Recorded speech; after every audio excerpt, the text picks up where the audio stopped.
भक्त को या भगवान जानते हैं या भक्त जिसे अपना परिचय करा देता है वो जानता है, दूसरा नहीं जान सकता। बाहरी किसी भी चेष्टा से आप अनुमान केवल अपनी बुद्धि के बल के अनुसार लगा सकते हैं, स्थिति को नहीं जान सकते हैं। केवल विद्वान भक्त को जान जाए असंभव। ये बहुत शास्त्रों का पढ़ा हुआ है तो भक्त को जान जाए। भगवान जानते हैं या भक्त जना दे जिसको, जैसे भगवान के लिए ऐसो ही जाने जही देहु जनाई, जानत तुम्हें तुम्हें हो जाई। संसारी पुरुषों को हटाने में 1 मिनट लगता है, भक्तों को 1 मिनट, अपने आप हट जाएंगे सब। कबीरदास जी महाराज काशी में विराजमान थे, लाखों की भीड़ जुटने लगी। जब उनका अद्भुत अद्भुत चमत्कार प्रकाशित हुआ तो लाखों की भीड़ जुटने, पर चमत्कार तभी प्रकाशित होता है जब चिदानंद में चित्त वृत्ति जुड़ती है और संतों के प्रति भगवत भाव होता है। अपने कर कमल से कबीरदास जी बुन करके जो वस्त्र वो बाजार में बेचते, मूल से पुनः खरीदते और जो मुनाफा होता उससे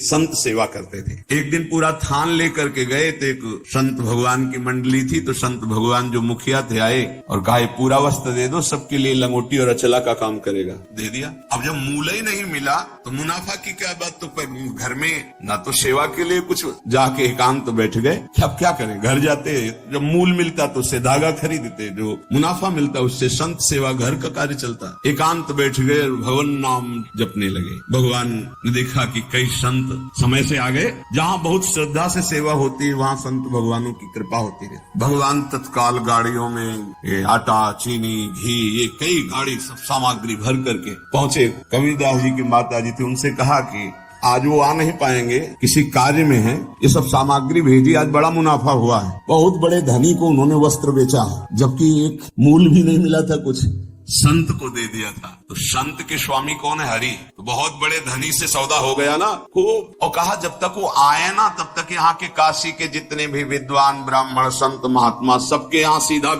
कोतवाल होते हैं सूचना देने वाले संतों में, पूरी काशी में कि कबीरदास जी घी, चीनी ये और 2-2 मोहरे स्वर्ण की भेंट में। तो जहाँ कबीरदास जी झाड़ी में छुपे भजन कर रहे थे वहां से कई लोग निकले, बोले धन्य है कबीर जी। कितना सामग्री उत्साह पूर्वक बांट रहे थे। अरे भाई बोले हम तो सोचा था सामग्री मिलेगी, लेकिन 2-2 स्वर्ण मोहरे मिली।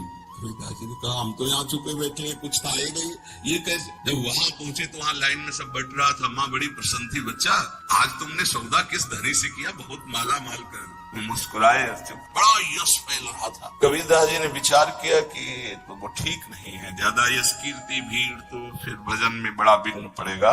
एक चाल चलते हैं जिससे साफ भाग जाएंगे। काशी में परम भाग्यवती वैश्या भी रहती थी, जो काशी में रह रहे, जनकपुरी में थी जैसे पिंगला वैश्या, उनके पास जो ही गए तो खड़ी हो गई दंडवत करके, महाराज आपका दर्शन तो यहाँ उचित नहीं है, कोई देख भी लेगा तो अश्रद्धा कर लेगा, हम लोग ऐसी नीच मानी जाती है समाज में। आप तो उनका नहीं हम तो आए हैं आपके सानिध्य की याचना करने। कुछ समझ में नहीं आया कि इतने बड़े महापुरुष वैश्या के सानिध्य के। बोले अगर आप एक सहयोग कर दे हमारा तो। हाँ, बहुत विघ्न पड़ने लगा, भजन में बड़ी भीड़ इकट्ठा होती है, तुम केवल थोड़ा सहयोग कर दो कि काशी के 2-4 गलियों में प्रधान हमारे गले में हाथ डालकर बस चल दो और सब हम संभाल लेंगे, सब खत्म हो जाएगा। तो अब महाराज कोई पूछेगा नहीं। बोले इसीलिए कोई हमें पूछे ना, हम इसीलिए। तो महाराज हम तो निर्लज ही है, जहाँ चाहो चाहे, और आपके साथ हमें और कोई। गंगा जल भरा, थोड़ा उसमें रंग मिलाया, बीच बीच में गंगा जल का घूंट। और राजा तब काशी नरेश ने जब सूचना सुनी,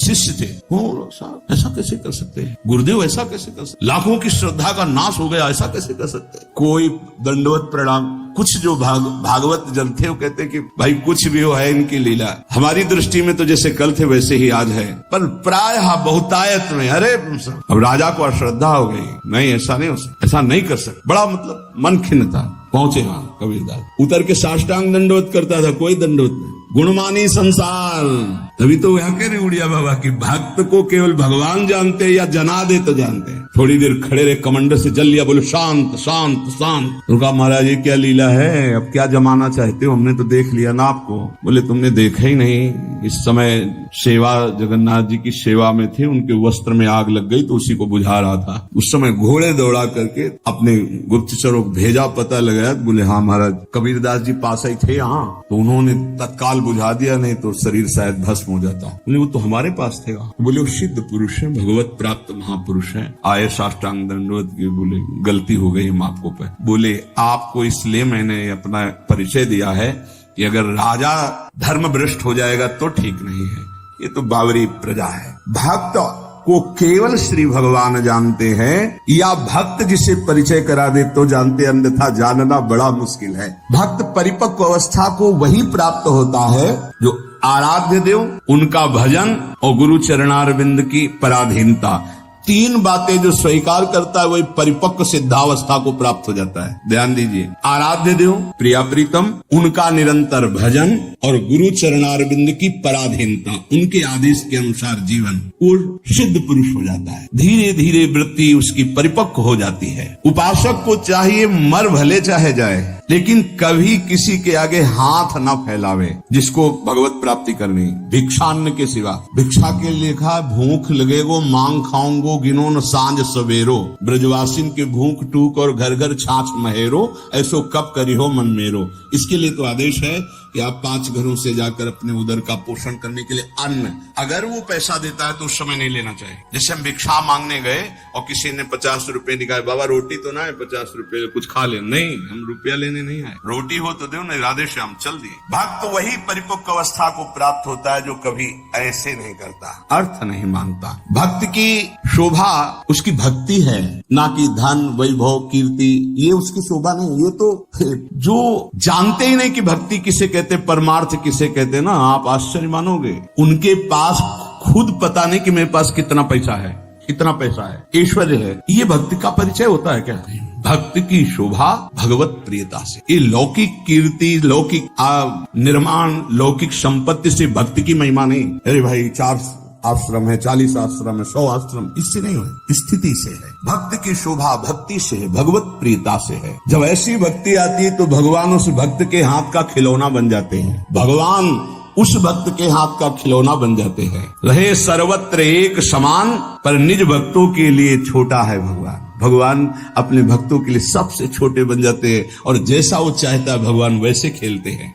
भक्त 3 प्रकार के होते हैं, एक होते सकाम, एक होते निष्काम और एक होते प्रेमी। सकाम भक्त जो भगवान की आराधना लौकिक पारलौकिक भोगों की प्राप्ति के लिए करते हैं। ज्यादा मिठास नहीं इसमें मिठास नहीं होती। सकाम भक्ति में बड़ा कड़ुआपन लगता है। जब वृंदावन की भूमि से देखे, अपने बेटे को जब भोजन पवाते हो तब क्या कामना होती है तुम्हारे अंदर? बेटा पाले और स्वस्थ रहे। लेकिन जब भगवान को भोग लगाने के पहले ही सोचते हो, हे बिहारी जो अगर ये काम मेरा बन गया तो तुम्हें भोग लगा देंगे। अखिल कोटि ब्रह्मांड के स्वामी तुम्हारे भोग के भूखे बैठे हैं। सौभाग्य है कि तुम्हारा भोग लगाने का भाव आ रहा है। अपने बेटे जैसा प्रभु को नहीं पवा सकते क्या? कोई भी माँ अपने बेटे को पवाती है, उससे पूछो तुम्हारी क्या कामना है? पागल हो, मेरा बेटा कामना क्या है? वो अच्छे से दूध पी ले, खा पी ले और खेले, यही वो खाए पिए, उसका घर है, मेरा बेटा है। क्या भगवान के द्वारा दी हुई सारी सामग्री तुम्हारे पास नहीं? क्या तुम श्री भगवान के अंश नहीं हो? क्या अपने प्रीतम प्रभु को ऐसे भोग लगाया जाता है, तय करके भोग लगाया जाता है? क्या आप अपने बेटे को, अपने पति को, अपने प्रियजनों को, अपने संबंधियों को ऐसा ही भोग लगाते हो? नहीं, कोई कामना नहीं होती। और दुलार करके परोस परोस के पवाते हो कि जितना अधिक पाले मेरा बेटा अच्छा है। तो मेरे प्रभु तो सकामता में मिठास नहीं होती, एक लेन देन का व्यापार होता है, उसको प्रभु से कोई प्रियता नहीं होती, इसीलिए खास कोई बात नहीं हुई। बस इतना ही भगवान की महिमा है कि वो इनको भी उदार कह रहे हैं कि जो अर्थार्थी आर्त है, जिज्ञासु है, ज्ञानी है, उसमें आर्त और अर्थार्थी भी उदार ही हैं, क्योंकि वो मेरे से मांग रहे हो। वो भगवान की उदारता है। क्या इसमें कोई स्वाद नहीं लगता, छरछराहट सी लगती है अंदर। आपको फूल बंगला बनवा देंगे, आप हमारा ये काम कर। अरे जिनके एक संकल्प से अनंत ब्रह्मांडों की सुगंध और पुष्प वाटिकाएं ऐसे देववन है कि आप लुभायमान हो जाएं, बेहोश हो जाए, ऐसी सौरभ है वहाँ। कल्पतरु, मंदार, पारिजात आदि विविध वृक्षों से परिपूर्ण देववन, ऐसी ऐसी दिव्य वाटिकाएं। कैलाश की शोभा पढ़ो, बैकुंठ की भगवान का कितना बड़ा वैभव है। उनको तुम 2-4 लाख के बाहरी फूल मंगा के बिना सुगंध वाले नीले पीले रंग दिखाई देते, सौरभ थोड़ी। भगवान उससे प्रसन्न है। सही मानो आज तक जो शास्त्रों में स्वाध्याय हुआ और संतों की कृपा से भगवान सिर्फ अपनेपन से प्रसन्न होते हैं, अपनापन। और वो अपनापन सकामी पुरुष दे नहीं सकते, बीच में पर्दा रहता है। भगवान और हम और भगवान आप हमारा ये काम कर दो, हम आपके लिए मंदिर बनवा देंगे। हाँ, ऊसर में बैठे हैं, तुम मंदिर नहीं बनवाओगे तो अभी, अरे भाई अनंत ब्रह्मांडों का सृजन केवल एक पलक झपकने में हो गया जिनके, भ्रकुटी विलास सृष्टि लय हुई। कैसा अपने बेटे के लिए घर कैसे बनवाते हो? इसमें बहु बेटा रहेगा, इसमें हम रहेंगे, इसमें बड़ा रहेगा, इसमें छोटा रहेगा। मंदिर भी हम ऐसे बनवाते हैं, भोग भी हम अपने बेटे जैसा लगाते हैं। अपनापन नहीं तो भगवान न भोग पाते हैं न मंदिर में बैठते हैं। ध्यान रखना, अपनापन सारा खेल भाव का है। लाला बाबू के जब श्याम सुंदर चंद्रमा ठाकुर जी विराजमान हुए तो मंत्रों के द्वारा प्राण प्रतिष्ठा हुई, तो लाला बाबू नजदीक गए और भाव में भरकर जे प्रभु को हृदय से लगाया। बोले आ गए प्रभु, बोले प्रमाण दीजिए। माखन जो भोग लगाने के लिए लाया गया था ऐसे माथे पे रख दिया, तो जब तक शरीर में गर्मी नहीं होगी तो माखन कैसे, तो पूरा माखन पिघल करके बह गया। बोले प्रभु आज भाव, प्रभु कहाँ थे? भाव, जहाँ भाव किया, भाव मेरे प्राणनाथ, मेरे जीवन धन। सकाम भाव में बहुत कड़वाहट है, वृंदावन की भूमि से देखने पर बहुत कड़वाहट है, वो कोई खास बात नहीं है। अरे भगवान के आंसू निकल आए महाराज। जब करदम जी ने 10,000 वर्ष तक तपस्या की और श्री भगवान प्रकट हुए, भगवान ने कहा मैं तुम्हारी तपस्या से बहुत प्रभावित हूँ, वरम ब्रूहि, वरदान मांगो। उनका पत्नी चाहिए, तो आंसू निकल पड़े कि मेरी प्राप्ति, मेरे दर्शन का फल है। उसी से बिंदु सरोवर बना, भागवत में वर्णन है। तब अपनी तरफ से करुणा वरुणालय प्रभु ने कहा कि मैं तुम्हारा पुत्र होकर आऊंगा, और कपिल भगवान के रूप में आए और उपदेश करके परम कल्याण किया करदम जी का। सकाम भक्त जो लौकिक पारलौकिक विषयों की मांग पे मांग प्रभु से करते रहते हैं और भगवान की भक्ति भी करते हैं। वो भक्ति करते ही इसीलिए हैं कि ये करूंगा तो ये मिल जाएगा, ऐसा करूंगा तो ये मिल जाएगा। दूसरे हैं निष्काम भक्त, ये मीठे। निष्काम भक्त, इसमें मिठास है, क्योंकि ये केवल दो के लिए ही साधना करते हैं, या तो ज्ञान प्राप्त होकर मोक्ष की प्राप्ति हो जाए या भगवत प्राप्ति हो जाए, दो ही होते हैं। निष्काम में ये निष्कामता की मांग दो प्रकार की, इसमें भी मांग है मैं मुक्त हो जाऊं या भगवान को प्राप्त हो जाऊं, सारिष्ट सामीप्य सारूप्य आदि मोक्ष। लेकिन तीसरे जो भक्त हैं ये मीठे ही नहीं हैं, ये रस भरे हैं, जिनको प्रेम लक्षणा भक्ति कहते हैं। ये सारिष्ट सामीप्य सायुज्य एकत्व आदि कैवल्य पदादि भी दीयमानम न ग्रहणन्ति बिना मत सेवनम जनाः, ये सब मोक्ष पदवी देने पर भी स्वीकार नहीं करते, आपके सिवा मुझे नहीं चाहिए। इनका जो स्वरूप है सदा सर्वदा प्रेमोन्मत्त रहते हैं। सकाम भक्त मिठास नहीं, निष्काम भक्त मिठास युक्त, क्योंकि मोक्ष पदवी अखंडानंद, भगवत प्राप्ति परमानंद। लेकिन इनसे भी बढ़कर के जो दीयमानम न ग्रहणन्ति बिना मत सेवनम जना, वो प्रेमी भक्त वो रसोन्मत्त रहते हैं। प्रेमी भक्त वो प्रेम रस सीधाम वृंदावन प्रदान करता है, गुरुदेव प्रदान करते हैं, प्रेमी महाभागवत जन प्रदान करते हैं। वो किसी भगवान से किसी भी तरह की कोई चाह नहीं, न मोक्ष की न भगवत प्राप्ति की, कि हमारा कल्याण हो जाए, मंगल हो जाए, आप हमें नहीं, बस जही विधि प्रभु प्रसन्न मन होई, करुणा सागर कीजो सोई। जिस तरह आपका मन प्रसन्न हो, आपको लगे कि दर्शन देना तो आ जाना, आपको न लगे मत आना। बस हम रो रो करके आपके नाम को पुकारते रहेंगे, आंसुओं से भिंगो भिंगो कर नाम जपते, राधा राधा राधा। हमें कुछ नहीं चाहिए, आपको आना हो आ जाना, आपको ना आना हम रोते रहेंगे, पुकारते रहेंगे, ये हमारा विषय, पर वो आप स्वतंत्र हो। जय विधि प्रभु प्रसन्न मन होई, करुणा सागर की जैसे। ये बहुत ऐसे भक्त भगवान को अधीन कर लेते, क्योंकि भगवान का एक नाम है प्रेमाधीन, प्रेम के अधीन हो जाने वाले। सृष्टि स्त्यंत कारणीम ब्रह्म विष्णु शिवात्मिकाम सायाति संज्ञाम भगवान एक एव जनार्दन। हमारे प्रभु ही जब सृष्टि रचना का समय आता है तो ब्रह्मा रूप धारण कर लेते हैं, पालन करने के लिए विष्णु रूप धारण कर लेते हैं, और विनाश लय करने के लिए रुद्र रूप शिव रूप धारण कर लेते हैं। इसलिए हमारे प्रभु महान जगन नियंता है। ऐसा भाव उपासक के जब हृदय में आ जाता है तो किसी अन्य का आश्रय नहीं लेता, अन्य का आश्रय नहीं। सही बात मानो, माया का बड़ा प्रभाव है। आप सोचो इस जगत में कितने धनी होंगे, जितना त्रिभुवन में आप धन देख रहे हैं कुबेर जी के एक खजाने के कोने में रखा है। अपार धन वैभव के स्वामी, रिद्धियां सिद्धियां नौ निधियां कुबेर, और जितना कुबेर के खजाने में लक्ष्मी जी के चरण के एक चिन्ह में है, ऐसी महालक्ष्मी स्वयं भगवान के चरण चापती रहती हैं। ऐसे भगवान के सेवक के सामने कुछ समझ में आएगा उसको? सुरपति नरपति लोकपति जिनके भाव है घास। क्यों? क्योंकि ऐसे प्रभु के सेवक हैं। यहाँ जो वर्णन किया जा रहा है कि उन्हीं से ब्रह्मा, उन्हीं से विष्णु, उन्हीं से रुद्र, वो हमारे स्वामी हैं। अब हम किसका आश्रय लें, किसके आगे हाथ पसारें, किसकी तरफ देखें? समझो, जो संसार में जो कुछ भी है, इसकी प्राप्ति के लिए जो भगवान का भजन करते हैं वो बहुत अनजान में है। जैसे हीरे के बदले कांच लेना चाहते हैं, ऐसे भुलावे में है। मणिगण पुंज ब्रजपति छाणत हित हरिवंश कर गई कंचु। नाम जप कर रहे हैं और चाहते हैं संसार की वस्तुएं, तो मानो महान कीमती मणि के बदले में कांच खरीद रहे हैं। जो अपनी कीर्ति, अपनी प्रतिष्ठा, भगवदी आनंद को छोड़कर लौकिक आनंद की चाह के लिए भजन करते हैं, वो भी बड़े भुलावे में हैं। सच्चा उपासक सर्वत्र भगवान को देखते हुए, सब में भगवान को देखते हुए, कोई चाह न रखते हुए निरंतर भगवान की प्रसन्नता के लिए भजन करते हैं। इससे मेरी प्रिया जो प्रसन्न हो जाए। जब हमारा भजन का मतलब क्या है? पुकारना, राधे श्याम, राधा वल्लभ, राधा राधा राधा।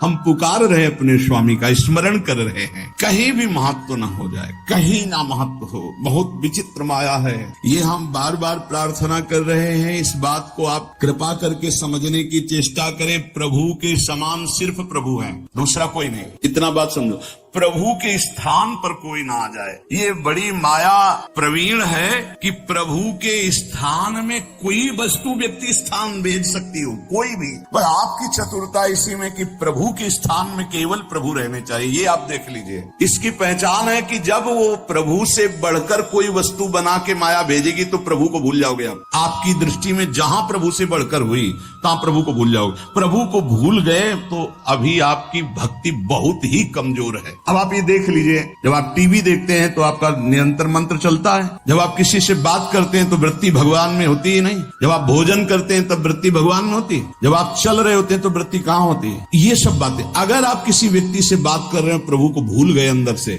तो व्यक्ति बड़ा हो गया, प्रभु का स्मरण छूट गया, प्रभु छोटे हो गए। आप कोई रुपया, पैसा, भोग सामग्री, कोई दृश्य, मनोरंजन, प्रभु का नाम छूट गया, वो ज्यादा हो गया। किस कोटि के भक्त हो? माया के एक प्रापंचिक विषय में इतनी सामर्थ्य आ गई को भगवान को भुलवा दिया, तो तुम्हारी निष्ठा कहाँ रही? तुम्हारा चिंतन कहाँ रहा? जरा इस कसौटी पे कसो अपने को। इस कसौटी पे देखो, ये देखी हुई बात यहाँ की कहते हैं। इस कसौटी पे कस के देखो। टीवी चल रही हो, आप देख रहे हो, आपका बिल्कुल कोई भी दृश्य चित्त अपहरण न करने पावे।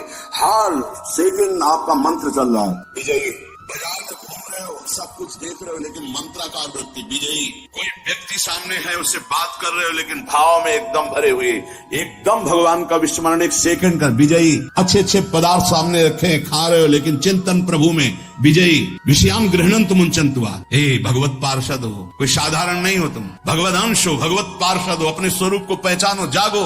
ये माया तुम्हें परास्त नहीं कर सकती। तुम स्वयं परास्त होना सीख गए हो, इसलिए परास्त हो रहे हो। तुम्हें कोई परास्त नहीं कर सकता। भगवत शक्ति संपन्न हो, भगवत अंश हो। हमारी बात को समझना। यहाँ कितना छोटा स्वरूप भगवान का बना लिया गया कि एक खान पान की थोड़ी सामग्री भगवान को भुलवा सकती है। एक साधारण प्रियता वाला व्यक्ति भगवान को भुलवा सकता है। वो अपना स्थान इतना जोर कर लेगा, प्रभु भूल जाएंगे। कौन, कैसे भक्त हो? अरे जिनके एक इच्छा मात्र से ब्रह्मा विष्णु महेश सृजन पालन संहार करते हैं, वो हमारे प्रभु हैं, स्वामी हैं। उनका विस्मरण हो गया, ऐसी कोई वस्तु आ गई। इसलिए नारायण स्वामी कहते, ब्रह्मादि के भोग सब विष समो लागत ताही, नारायण ब्रज चंद की लगन लगी है जाही। जीवन का लाभ क्या है? अखंड स्मृति। उसको हानि भी क्यों बदल रहे हो? हानि हरिवंश के नाम अंतर पड़े, लाभ हरिवंश उच्चरत बानी। पकड़ो, भक्ति का मतलब क्या है, भगवत मार्ग का मतलब क्या है, परमार्थ का मतलब क्या है? अखंड स्मृति। और इस स्मृति को हर वस्तु व्यक्ति स्थान छीनना चाहता है, चाहे वो राग से चाहे द्वेष से। आप अंदर से देख लो। इसीलिए पूज्य पादुड़िया बाबा जी कहते, पूरा संसार एक तरफ और तुम एक तरफ, तुम्हें युद्ध करना है। किस बात का युद्ध? मारकाट नहीं, तुम्हारी स्मृति का अपहरण कोई न कर पावे। राधा राधा राधा राधा, तुम्हारी याद जो भगवत याद है, अगर वो भूल रही है, अब घाटा हो गया। कह हनुमंत विपत्ति प्रभु सोई, जब तो सुमिरन भजन हो। ये बात यहाँ पकड़ा है, यहाँ देखा। जहां जहां हमें लगा कि इस चीज से छूट जाएगा, उससे परिपक्व किया है। कोई भी विषय ऐसा नहीं जो हमें भगवान का विस्मरण करा दे। हम हर जगह अपने आप को परिपक्व करना सीखें।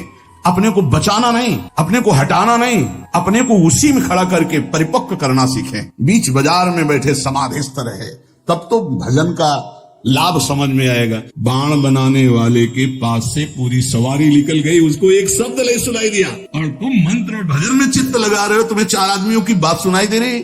अरे राजा की सवारी तो नगाड़ा बज रहा है और शोरगुल हो रहा है, जय जयकार हो रहा है, उसको एक शब्द नहीं सुनाई दिया, केवल बाण का नोक बना रहा था, जिसे दत्तात्रेय जी ने 24 गुरुओं में एक गुरु बनाया। और तुम नाम जप कर रहे हो, तुम्हें कोई शोरगुल नाम छुटवा दे, कैसे साधक हो? विचार करके देख। लगन लगन सब कोई कहे, लगन कहावे सोई, नारायण जा लगन में तन मन डारे खोई। मन भी लीन तन भी लीन, तन उनकी सेवा में लीन, मन उनकी सुमिरन में लीन। नारायण अति कठिन है, हरि मिलन की बाट, या मार्ग जो पग धरे, प्रथम शीस दे काट। प्रथम शीस दे काट, मरो रे जोगी मरो, मरनो है अति मीठो, ऐसे मर के देखो जैसे गोरख मर दीठो। जीवित मर जाए उलट आप में समाये, यह दिलगिरी है। प्रवचन करना बहुत सरल है, नहीं प्रवचन कर, जीवित मर जाए उलट आप में समाये, यह दिलगिरी है। अपने प्यारे से प्यार करना कोई खिलवाड़ नहीं है, उसे प्यार नहीं कहते जिसमें अपना स्वार्थ होता है, अपना सुख होता है। अगर हमारे हरि से प्यार करना है तो पहला कदम बढ़ाने के पहले मर जाओ। ये बोले फिर कदम कैसे बढ़ेंगे? बोले यही आश्चर्य है, यहाँ मर के चला जाता है। मरो रे जोगी मरो, जिसने हर वेग को सह लिया, जैसे मरे हुए पुरुष में कोई कामना नहीं होती, ऐसे मरा हुआ मन निष्काम होता है, कोई कामना नहीं। नारायण अति कठिन है हरि मिलन की बाट, जैसे मरे हुए का किसी से संबंध नहीं होता, ऐसे किसी से संबंध कोई काम। राधा राधा राधा, बड़ी ऊंची स्थिति जागृत हो जाए यदि ऐसा भाव। इस मार्ग में अगर आपका अहंकार जिंदा रहा तो आप नहीं चल पाएंगे। अहंकार मर गया, यहाँ मरने का तात्पर्य अहंकार से, अहंकार मर गया, पार हो गई गाड़ी। मार तो सकते नहीं हम, क्योंकि निर्बल हो चुके, तो गुरु को दे देते हैं, वो संभाल लेंगे। अपने अहम का अभी पीछे सुना, अपने आराध्य देव का निरंतर चिंतन और गुरु की पराधीनता। पराधीनता मतलब अब हमारा स्वयं का कोई संकल्प विकल्प नहीं, जैसे गुरुदेव भगवान चलाते हैं वैसे चल रहे।